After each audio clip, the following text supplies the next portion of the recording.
Hey, what's going on, everybody?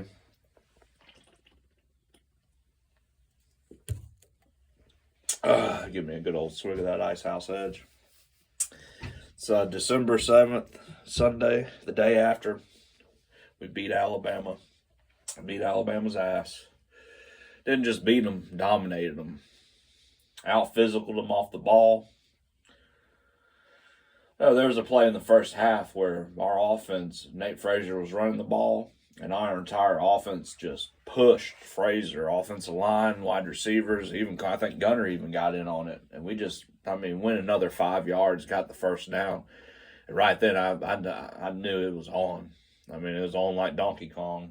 We were bringing it to them. We ran the ball at will. We moved the ball at will against them when we wanted to. We shut down Ty Simpson and his one show pony show. It's what some people were nicknaming the way he plays.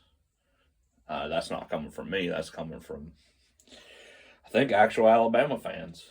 So, yeah, Georgia got it done. It's about time, right? It's about time we finally won, and I knew it too. I knew it once we beat them. Really beat them. We were going to beat them outright. It wasn't going to be we were going to beat them by 7 points or beat them by a field goal. Barely beat them, right? No, it was going to be Georgia won that football game. There's no, oh man, if Alabama makes this play, then Alabama, they beat you or this. No, Georgia won that game outright. Unlike the Ole Miss Indiana game where if the Ohio State Indiana game, if Ohio State makes that field goal, they probably win and beat Indiana. That's a classic Big Ten game or whatever. It's foolish people want to say the Big Ten's better than the SEC. Better at what? Playing a game like it's a game from the fucking 1900s or something, where each team scores under 20 points, or under 15 points. They don't even get up over 15. What am I talking about? 13-10. It's not Alabama's fault that they couldn't do shit on our defense. We shut them down this time.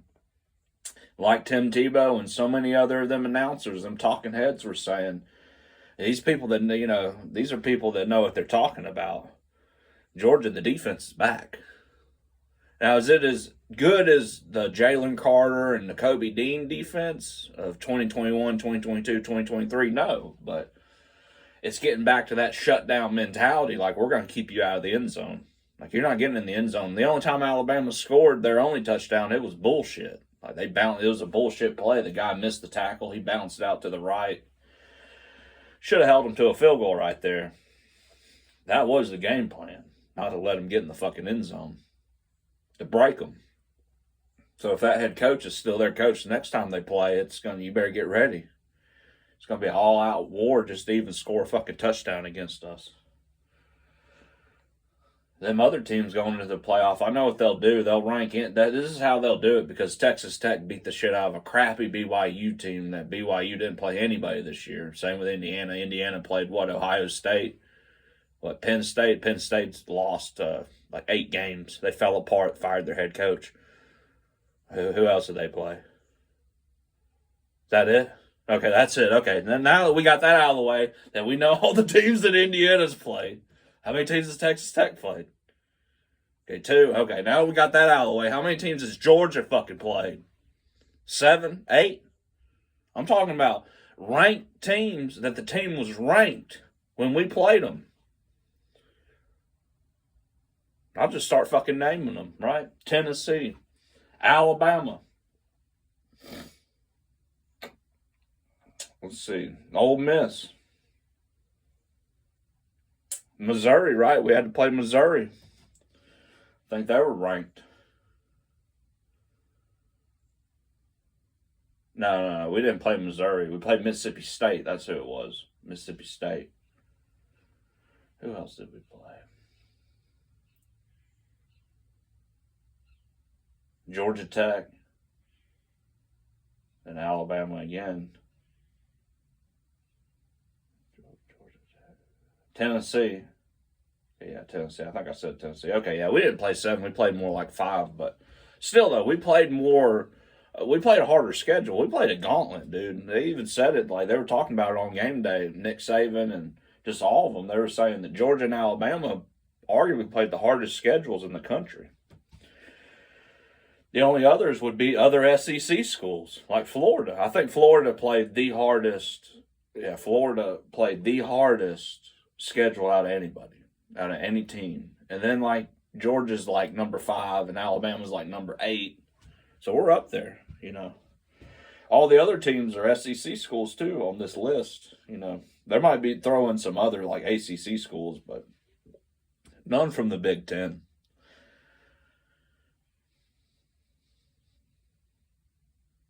I just don't think, you know, and the thing about it is Ohio State, they'll still get into the college playoff. It's not like they got knocked out of the playoff. So they'll still get in. So getting back to what I was talking about, the rankings, this is how the rankings will go probably. It'll go Indiana, it'll go Texas Tech, right? And then it'll go Georgia. It'll probably go Ohio State, since, you know, they only lost by 3 points in a, you know, old-fashioned slow football game. And then from there, I don't really give a shit who's ranked underneath them. That's all that matters is, I guess, Texas A&M. Sorry, Jenny. Well, we might have to end up playing you depending on how the bracket is. So this is going to be crunch time here. I know you and your family's huge Texas A&M fans, but if we play, it's going to have to be Dawgs first. Good old Georgia ass whooping. Good old Georgia Clay ass whooping. That's what we put on Alabama. It felt good, too. Like, it was like, finally, right? It felt like finally. We finally got these motherfuckers. After so many, I mean, honestly, I could go back 2012, 2011, 2012, SEC championship. Mark Richt was still our head coach, and Aaron Murray was our quarterback, and Todd Gurley was our freshman running back. We had wide receivers like Tavares Kane and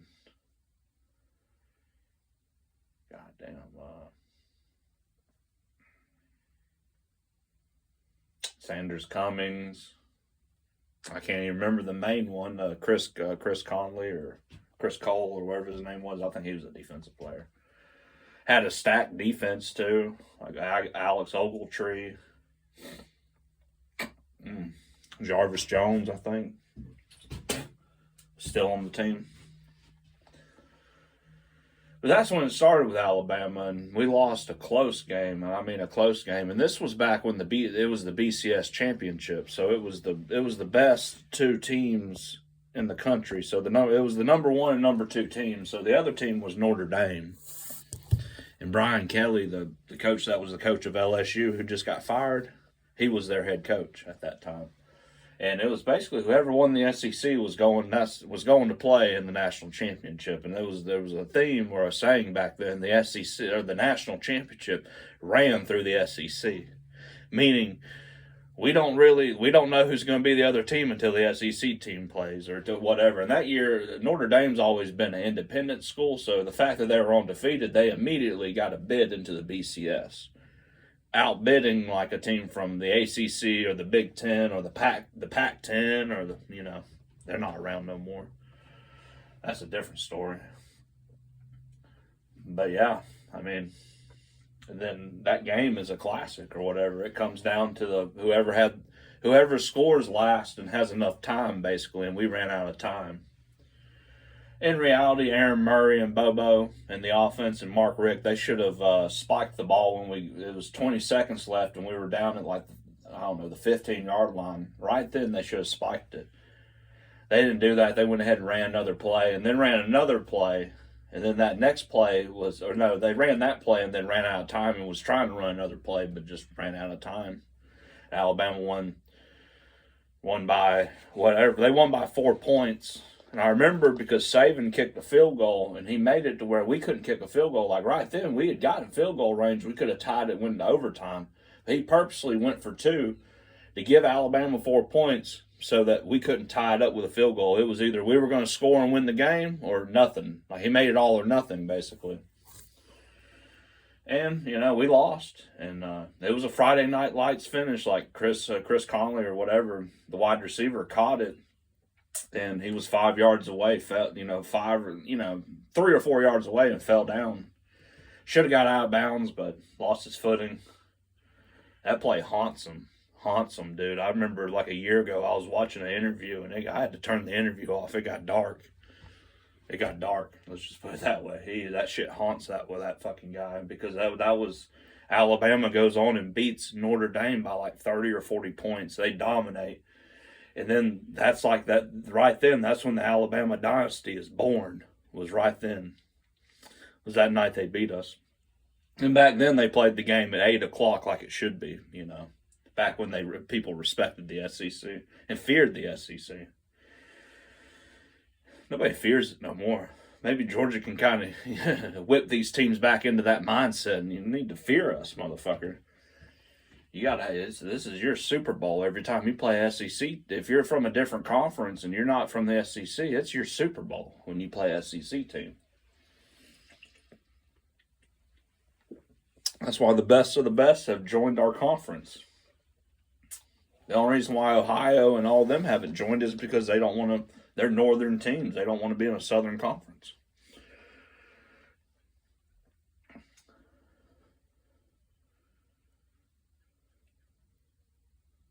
There's a lot of games where Alabama beat us bad like that, though. Beat us like by 3 touchdowns, you know. We could have had 35. That's what I'm saying. 35-7. That would have been the icing on the cake. 28-7. That's nice too. You can't wave a stick at that. You can't beat a stick with that. Whatever that saying is. Yeah, I'm glad the Dawgs got it done, guys. I wasn't even worried, really. It's still baffling that we lost that first game to them, because we'd come off that huge win against Tennessee, and they were kind of playing crappy. So I thought that we would have had them that first time, but it's good that we lost a game, because going into the playoff, I think it's better to have a one loss than to be undefeated. Which we pulled off the undefeated 15-0 season. It can be done. I guess it won't be 15-0 this time. It'd be 16 or 17-0. I don't know. However it works out.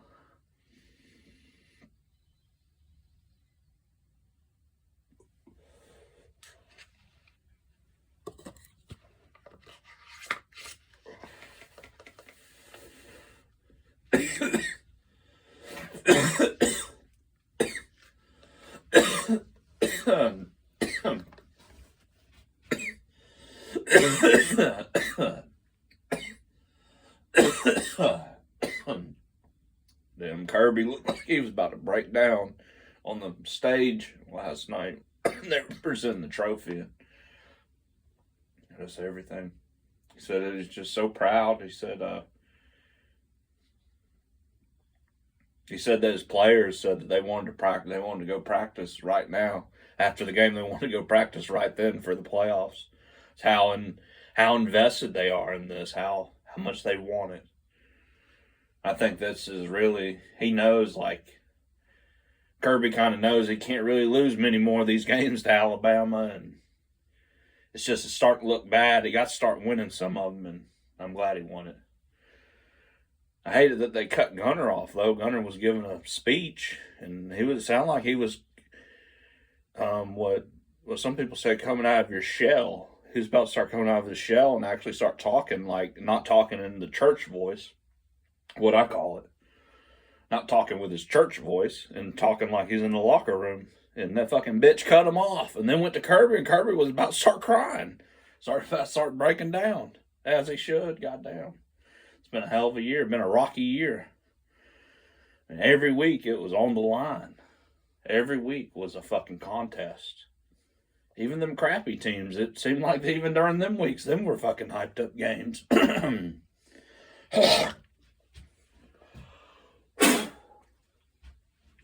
Hell of a win.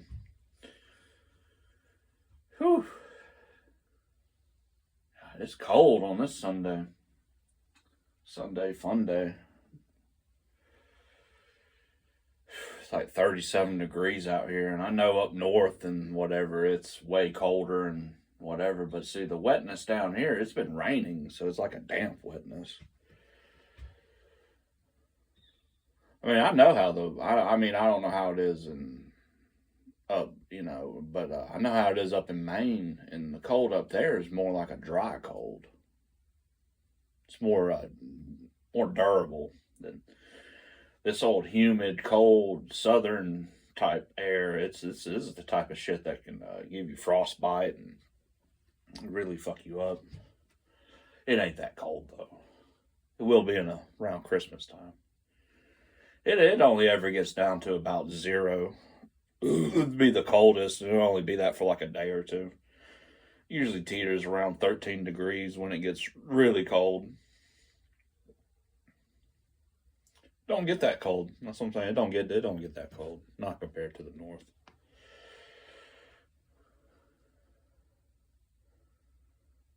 I know up north you have to run different. I mean, the radiator fluids have all got pretty good, but in the old days you had to change out your motor oils, your radiator fluids. It was a lot of work on your car. Like you were constantly having to have work done to it.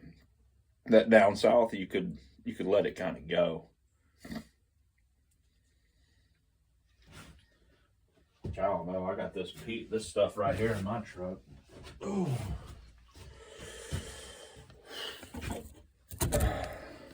The old Peak.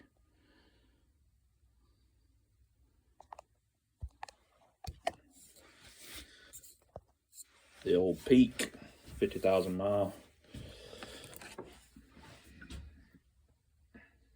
Yeah, the 50-50 mix. It says freezing down to negative 34 degrees or negative 37 Celsius and boiling up to 265 or 129. So, I mean, it's never going to get down to negative 35 around here. I doubt it gets negative 35 in New York or in Pennsylvania. It might up in Canada now. Up in fucking Alaska and shit like that. Up in Maine, probably, or in Minnesota and stuff like that. That'd be the coldest it gets if it got it in New York or PA, I'd say. It's pretty crazy. Oh, that's 2-year radiator fluid. I put a new radiator in my truck 2 years ago. It's about time for me to flush that out and put some new in it. I won't flush it. I'll just drain it and just put some new in it. It'll be a real 50-50 mix. Then 50 of the old, 50 of the new. That's all right. As long as you do that. Like if I do that now and then wait 6 months to do it again, wait 6 months to do it again, then you're at like a 10 to 90 or 20 to 80% old to new. 10 to 20 being the old,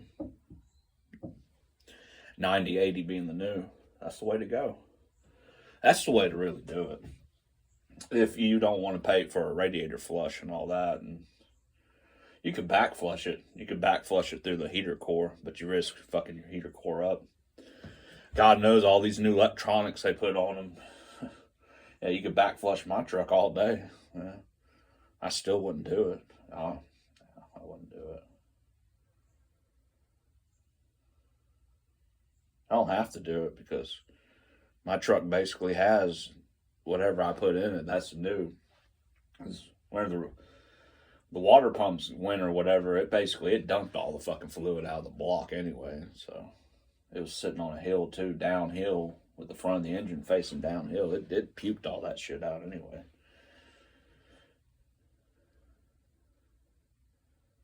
That's one thing I say though, that like living up north, it doesn't get as hot during the summertime, so you're not having to change out the engine oil and the radiator fluid as much probably down here, to where it starts actually losing its viscosity, losing its properties, because it's getting so fucking hot that it's actually getting up to that 265 and teetering right under it, for 8 hours or something in a work truck. Can't take it.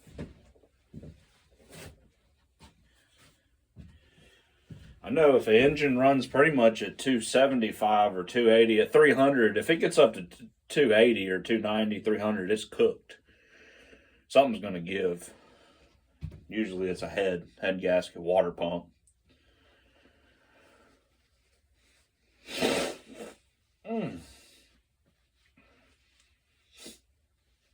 What happened on my water pump was the first one, the fins had completely wore off. So like the water pump, it has like rotary fins or whatever, and that's what actually spinning, building up that water pressure. It's not like it's not like an actual pump. It's more like a fan pump, and the blades were completely just wore off, just gone, just completely gone. I don't know how, I guess what had happened was it had failed internally through the pump, so it started leaking through the inner seal. And what happened was once them fins, I guess once the last one, the little nub wore off, it started building heat fast in the radiator, and it blew the radiator. And then that's when I seen the radiator, I seen the pump was leaking, replaced it. The first pump, it was a bad pump. It done the exact same thing. So I said, fuck that. I'm not going back to AutoZone and getting their cheap parts. I ordered the factory, the Motorcraft. And so far it's not giving me any problems. And I have the radiator on. It's from O'Reilly's. It's a Murphy's radiator, pretty decent radiator. But yeah, it just shows don't go buy the cheapest thing first. I done that with that drive shaft because I don't really use the 4-wheel drive a lot. I could see up north. Or if you lived on a farm and you were using that truck as a farm truck, oh God, hell no. You might want to pull that off and actually go.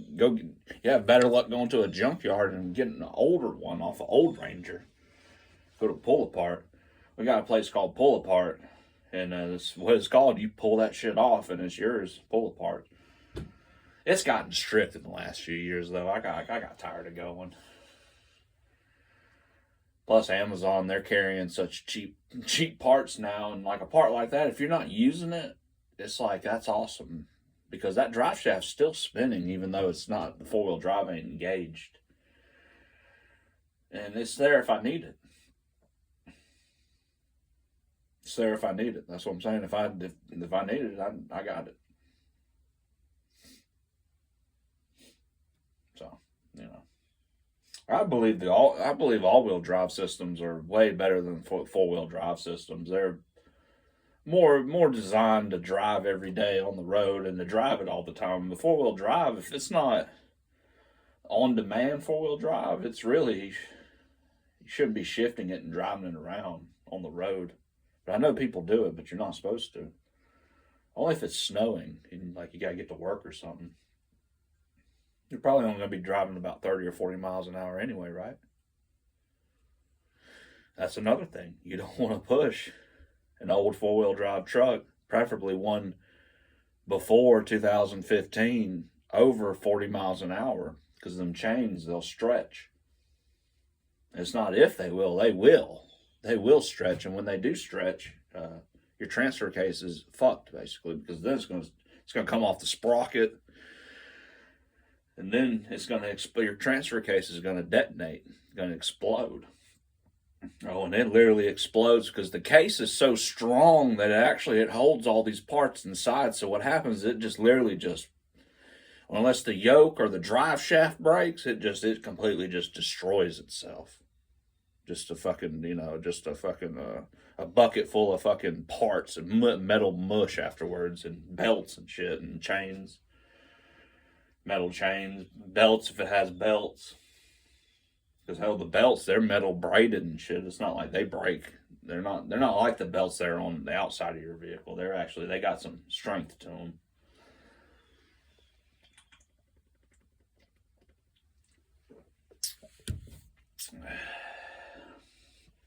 Man, it's fucking cold. Be nice just having a little wood heater out here.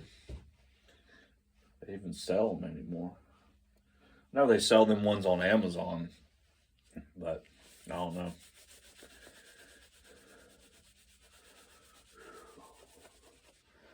I know right now I've been in here for 24 minutes making this video.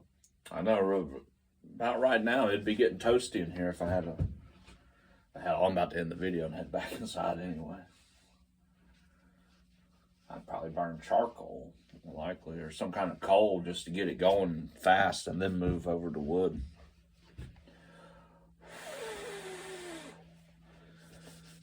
Yeah, I'm glad the Dawgs got it done, guys. How about them fucking Dawgs, man? That was awesome. That was an awesome win. Yeah, I'm gonna go ahead and end the video. Everybody have a great day. Have a great rest of the holidays and have a Merry Christmas. Even though we're like two or 3 weeks out. I guess Georgia won't play again until around Christmas time. Come to think of it, I think that's when the second round of the playoff games will play. So these first round will play in the next week or two, and then them games will be all around Christmas time. I'm thinking it might be sooner than that. I might be wrong about that. I didn't really pay that much attention last year because when we lost Carson Beck, I kind of figured we weren't really going to win the national championship because our game plan was out the window. The offense was built around Carson Beck. Hopefully they put them in, though. Hopefully they put Miami in there. I want them to put Miami in there over Notre Dame or any of the other fucking teams. I don't care. I want Miami in there, and preferably I want them in our bracket. I won't play them. I won't play them. That's some personal payback. I want to see. I want to see done on old Becky boy. Hell yeah. Yeah, I'm in the video. Everybody have a great day. Cheers. I'm gonna go ahead and finish this down.